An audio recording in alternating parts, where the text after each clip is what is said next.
Hi, folks. This is Don Meissner with the North Country Fishing Report. You know, as we head from, let's say, from Ogdensburg down the river towards Messina, you go by certain spots where you always see people out there on the ice fishing this time of the year. One of the places that's very popular is Brandy Brook, as you go from Waddington towards Messina. But here's something that I want you to be, I'm going to say aware of, because I think this is extraordinarily important. But if you've traveled Route 37 lately, you'll notice that just as you leave Waddington, right near the motel that's on the right-hand side as you're heading towards Messina, you'll cross the water. And right there, you'll see all kinds of construction going on. Even they've reduced the traffic often when they are doing this construction to one lane. And you might have wondered what is going on. Well, I certainly have, because I fish both sides of the road. It's one of my favorite places to go because it's accessible. It can give me an easy half hour or an hour of fishing. So what are they doing to my favorite water area? Well, I've had a chance to speak to one of the top engineers with NYPA. And what we all need to understand is that NYPA, most of the land along the river, as we're heading in the direction I'm talking about, is NYPA land controlled. And so NYPA has the ultimate authority there. And one of the things that NYPA has had through the years is certain commitments to the area that's part of their licensing agreements to protect not only the environment, but the resources that exist within that environment.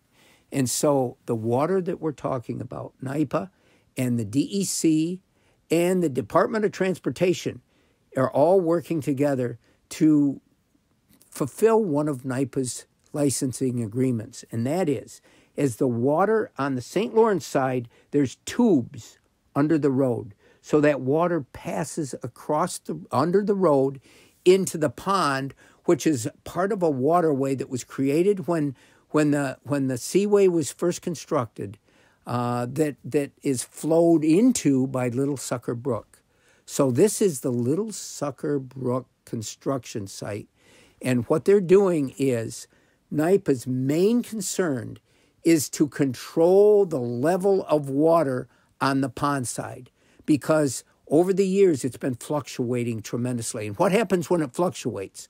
Well, that water is a spawning ground for northern pike. And if their environment fluctuates up and down, it can really affect their ability to get to the areas where they want to spawn. Secondly, there's a lot of other life that live in there, other species, and a stable water condition can help maintain those populations. One of the plans is to rebuild that tube system. They're even going to put a fish ladder in there. There's a number of things that they want to do. Number one, they want to keep some of the monster carp that go through into the pond, because those carp can absolutely overtake the pond, and they overtake it at the same time that the northern pike are trying to spawn. There's also a concern for the muskrat population, and those muskrats need to be able to eat the cattails so the cattails don't go out of control. And all that is controlled by water depth and water level consistency. So this is a huge thing. It's a huge project that's going on. The fact that they're going to put a fish ladder in there is fantastic, because this will allow other species, bass and panfish, as well as northern pike, to go in and out of that water system. And so I'm excited about it. But keep in mind that this is going to take several months to complete. It's going to be going on all summer. So it might sort of interrupt the activities, the fishing activities that we might have in the area. But it's a long-term project that's really going to help the future well-being of this particular environmental area. And I think it's important that we realize that we in the North Country are partners of each other. You know, often we look at the DEC and we complain about one thing they do or one thing they might not do, but they are entrusted with a huge responsibility to try to be our sort of governors of what this tremendous resource is. But they need our help as well as we need their help. And then, of course, everything is controlled by the Department of Transportation. We can't just go in there and start doing things without their approval. And so all these things take time.